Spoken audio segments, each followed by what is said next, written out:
All right, good day. Hope that you're doing well. So in this video, we're going to be doing a cost accounting exam question from your previous question paper, to be specific, the November 2022 question paper. Now we're going to be starting off with these matching terminologies, question 1.1. So choose an example from column B that matches the cost category in column A, right? Now, I'm going to start off with reading these on column B, and I'm going to try to match them with the weights I'm given in column A. Now, carriage on raw materials purchased.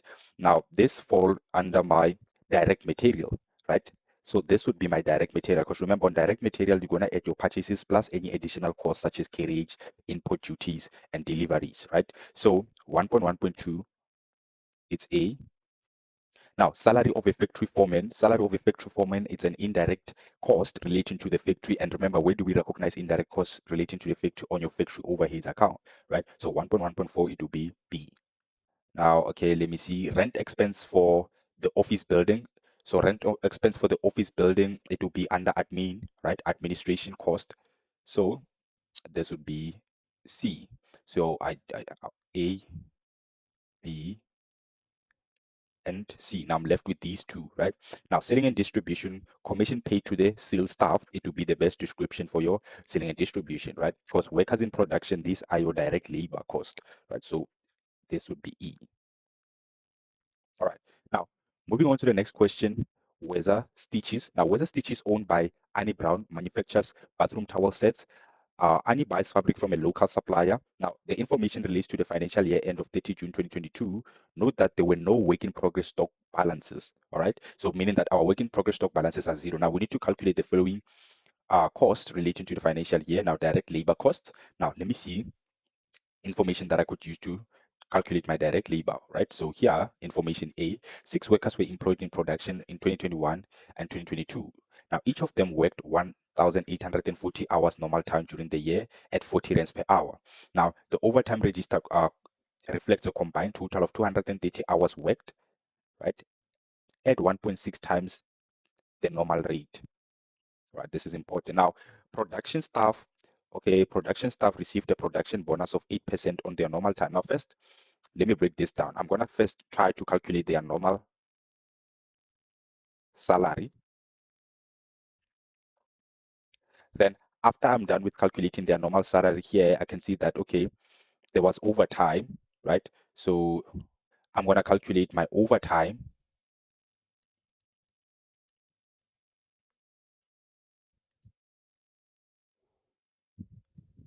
And let me see here, production staff received a production bonus, and also there is bonuses, right?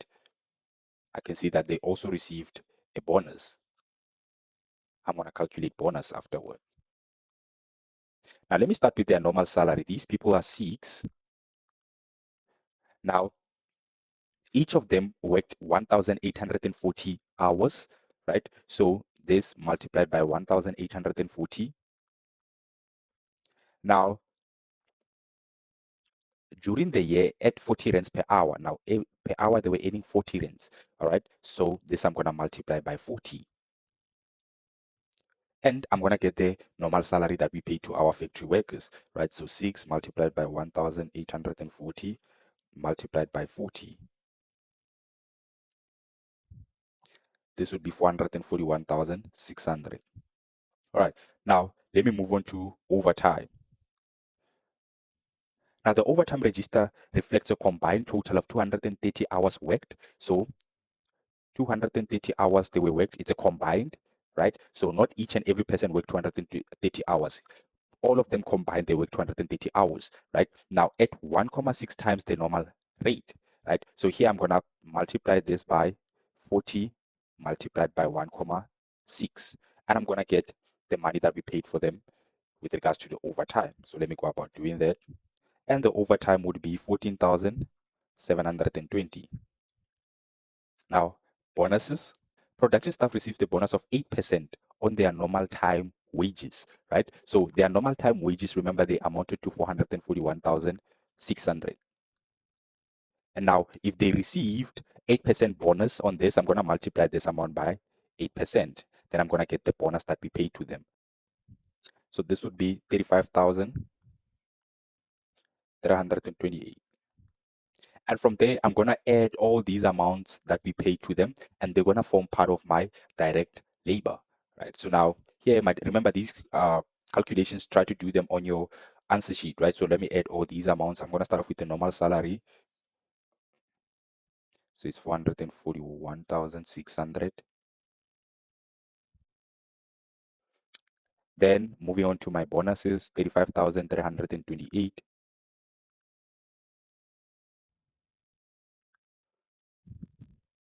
And lastly, my overtime, 14,720. Now punching this into my calculator, my direct labor cost would be equals to, so 491,000. Right. Now let me move on to my factory overhead account. Now remember, on your factory overhead account, you will be recording indirect costs which are related to the factory. Right. Now let me see. So calculate the following. So my factory overhead cost. Now these, I want to make use of information B to calculate my factory overhead cost. Now, the bookkeeper calculated the factory overhead cost as 541,600, which is this amount we are given here. All right. Now, however, he made the following errors, which must still be adjusted. He included the entire insurance expense of 32,500, right? So he included the entire insurance expense of 32,500. So let me just draw a line here. And remember, he must only include that portion which is allocated to the factory, right? Now, the factory overhead cost, now he was supposed to allocate 60% of this expense. All right. So now, how am I going to go about doing this? So now remember, I'm going to see how much is 60% of this amount, right? So multiply by 60%, and this is equals to 19,500. So this was how much he was supposed to recognize, but instead he recognized this amount, right? So I'm going to find the difference between these two amounts, right? And I'm going to subtract it, right? So basically, my 32,500 minus 19,500, which should be 13,000.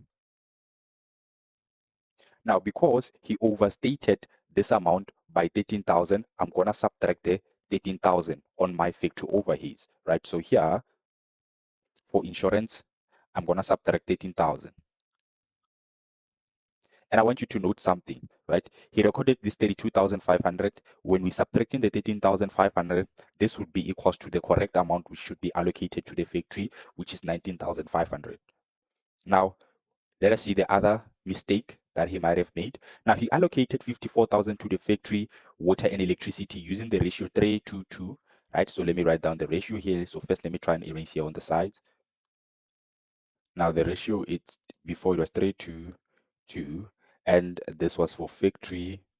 This was for sales, selling and distribution department. This was for admin, right? And this expense should have been split in the ratio of 2:1:1:1. So the correct ratio basically is 2:1:1, right? Now, first, I'm gonna try and calculate the total amount for my water and electricity. And after I've calculated my total amount for water and electricity, I'm gonna use the correct ratio, right? Now, let me go about calculating the correct amount for water and electricity, making use of the information I'm given. So this person allocated 54,000. So I'm going to multiply this by what I want always stays at the top. What I have must always be at the bottom. What is it that I want? I want the total amount, which I'm going to add all these values, 3 plus 2 plus 2, right? And this would amount to 7. And this 54,000 that I have, it was the portion that he allocated towards the factory, which was 3. Now, punching this into my calculator, I'm going to get the total water and electricity bill, which should be equals to 126,000. 126,000. Now, taking this total water and electricity bill, I'm going to make use of my correct ratios to calculate the portion that must be allocated to the factory, right? So now I'm going to say, okay, 126,000 multiplied by what I want, which is the portion allocated to the factory, over what I have, which is the total, adding all these amounts. This would be 4. And the correct amount that was supposed to be allocated towards the factory would be equals to 63,000. Now, he was supposed to allocate 63,000 towards the factory, but instead he allocated 54,000, right? He understated this amount. Now, the difference between the two amounts, which should be 9,000, right? I'm going to add it, right, on my factory overheads account. So here, plus 9,000. because I want you to note something, right? So if he recorded 54,000, the correct amount that we were supposed to record was 63,000. Now, if I add the 9,000 onto this amount, this would be equals to my correct amount, which is 63,000, right? So as a result, my factory overhead correct adjusted balance should be equals to 541,600 minus 13,000 plus 9,000, and this would be equals to 537,600. Now, proceeding question wants us to calculate the total cost of production, right? So let me see, what can I use to calculate my total cost of production? Now, remember your total cost of production, right? Basically, it's your direct material plus direct labor, and this would be equals to your prime cost, and you would need to add your factory overheads plus work in progress at the beginning minus work in progress at the end. But here, remember on the information, they told us that note, there were no work in progress stock balances, right? So meaning that here, because work in progress at the beginning, if it was there, we were going to add it, and we were going to subtract work in progress at the end. But they say we don't have these balances, right? So as a result, our main focus would be here. So when we add all these amounts, they're going to be equals to our total cost of production. Right now, let me try and classify the following amounts. Starting off with my direct material, right? So I've calculated direct labor as 491,648. I've calculated my correct factory overhead balance as 537,600. So now let me go about calculating my direct material, or let me see if I'm given information with regards to my direct material for this year. Now here I'm given my total for my direct material as 652,800.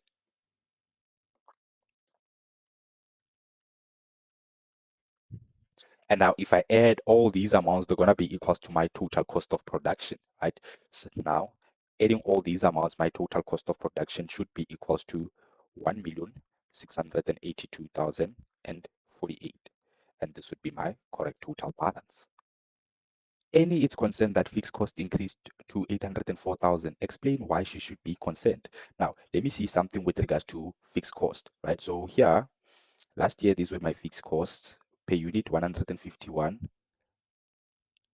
Right now, they were 126 per unit, but the cost have increased. So as you could see this, it was last year's fixed cost balance. This is this year's fixed cost balance.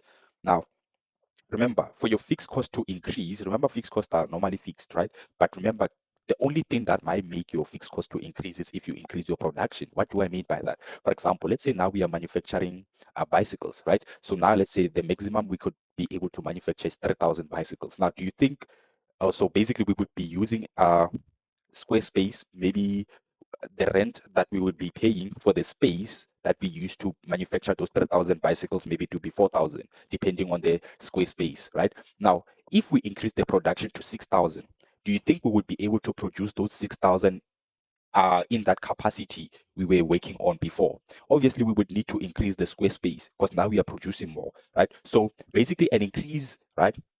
Let me try and write it here. So increase in fixed cost,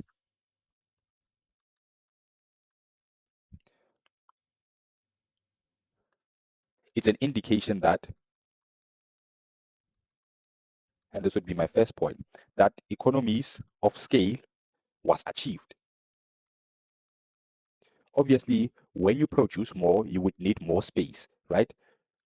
Now, let us see if actually the production had increased. Now, number of units produced and sold, can you see for last year there were 5,250. This year there are more, right? Hence, we needed to increase, or hence our fixed cost increase, such as our rent, right? Which is the fixed, the main fixed cost that we'll be dealing with in this instance. So now that this indicates that economies of scales was achieved, right? Due to increased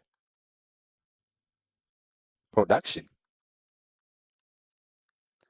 Now, the difference between the two, due to increase in production from how many units? 5,250 units to, or you could calculate the difference between the two amounts, 6,400 units. So here we're giving her reasons why she should not be concerned about the increase in fixed cost, right? So let me see the other information that I may use. Now also look at something, right? Your fixed cost per unit this year it's lower than the fixed cost per unit last year, right? So this is another point you could mention, right? That would make her not to be worried, right? Because last year each and every unit, the fixed cost, it was higher. Now it's lower, right? So now I'm also going to mention this point. So the fixed cost per unit decreased from, now let me see my fixed cost per unit before, 151 rands to 126 rands. Right. Now, these are my two reasons which would make her not to be concerned with regards to why her fixed costs have increased. Now, moving on to the next question. Comment on whether production staff deserves production bonus they received. Right now, here we're going to be looking into things such as the break-even point. Were they able to achieve their break-even point? Right? Were they able to make more profit compared to last year? So basically, anything that is positive that would make it justifiable for giving your production an increase, we would need to mention it here. So first, let me start by erasing here on the sides. I'm going to make reference to my break-even point. As you can see, my break-even point has decreased, which is a good thing. Remember, last year, before we could make a profit, we needed to sell 6,954 units. But this year, before we could make a profit, we only needed to sell these 6,156. Hence, a decrease in your break-even point. It's a good thing. Now, also, I'm going to make reference to number of units produced and sold. Right? As you can see, the production increased here. And lastly, I'm going to make reference to my direct material cost. So direct material for last year, it was 672,000. Now it's 652,800, right? Now this represents less wastage, because remember, the main thing that can make your direct material cost to be higher is wastage. Now this shows that they are using direct materials efficiently. But first, let me start with my break-even point, right? So the break-even point, so I'm going to also write this on the side because I don't have enough space there. So break-even point decreased. This would be my first point from, now my break-even point decreased from 6,954 units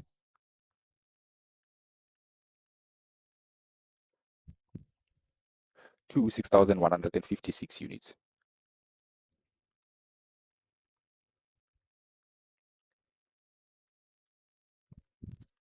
Right now, which is a good thing. Good thing, right? Because now we need to sell less before we can start making a profit, which is the difference between the two break-even points, right? Now, also, let us compare the profit. If you wanted to comment also about your break-even point, you could compare the profit you made last year with the profit you made this year. Now, last year, our number of units produced and sold, right, it was 5,250, which is less than our break-even, meaning that last year we made a loss, right? So last year, this could be your second point, by the way. So let me, the difference between the two amounts minus 5,250. Last year, we made a loss on 1,704 units. And this year, 6,400 minus 6,156, we made a profit on 244 units. So this could be your other point. So let me go and write it there. So last year, the business made a loss on how many units? 1,704 units. This year, the business made a profit on how many units? 244 units. All right, this could be your second point. Now, let me identify other points that I could use. Now, as I've said, I'm also going to make use of my direct material, right? So my direct material cost, even though we produced more than last year, right? Can you see that we produced this, which is more than last year, but our direct material it's less, right? Which is a good thing. So direct material cost, right? It's lower or cost of, let me make reference to values. Direct material cost of 652,800.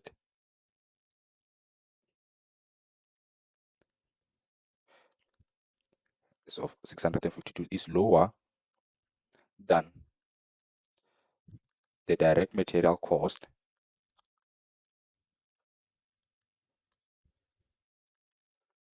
of, now the direct material cost of last year, it was how much?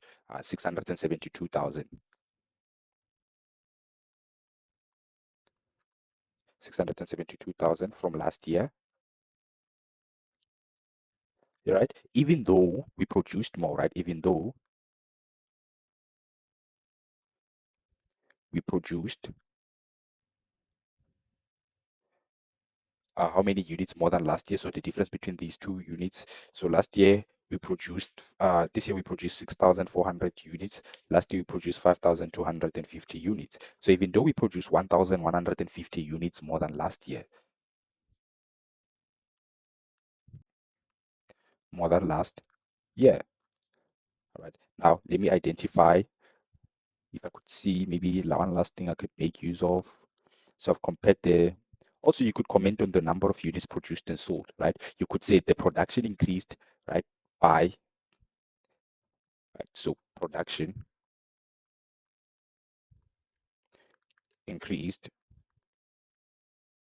by 1,150 units. This is just another extra points you could have. So I've given you 4 points that you could make use of, right? And remember the question here only required 3. Now let us look into the last question, right? So first, let me start by erasing here on the side because I won't have enough space to answer on the answer sheet. Now, Annie wants to improve her profit by 50,000 during the next financial year while maintaining her costs. Calculate the additional units that she must produce to achieve this target. Now, this is a break-even point question. To calculate those number of units that she would need to make in order to make this profit of, or to improve her profit by 50,000, we would need to make use of your break-even point formula, right? So now remember your break-even point formula is your fixed cost divided by selling price per unit minus your variable price per unit. Now, what will be the difference here? Instead of us substituting the fixed cost, we're going to substitute the additional profit that you want to make. And this would give us the total number of additional units you would need to produce, right? Now, punching that into my, or rather substituting this formula here, hey, the additional profit that this person want to make is 50,000,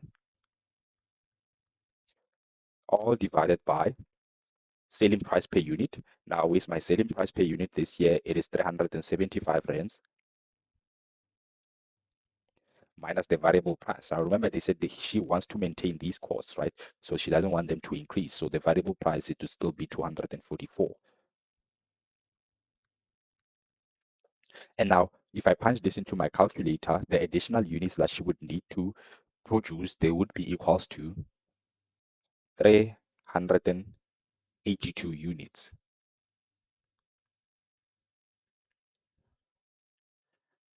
Right. Now, this is if I round off, right? This is if I round off, because my answer, it was 381,68. Now, for the mere fact that I have a comma, I would need to round off here. Even if this was comma 28, it would still be 382. Right? So this would be my final answer, and that will be all for this question. Remember, if ever you have any questions, always feel free to reach out. Thanks.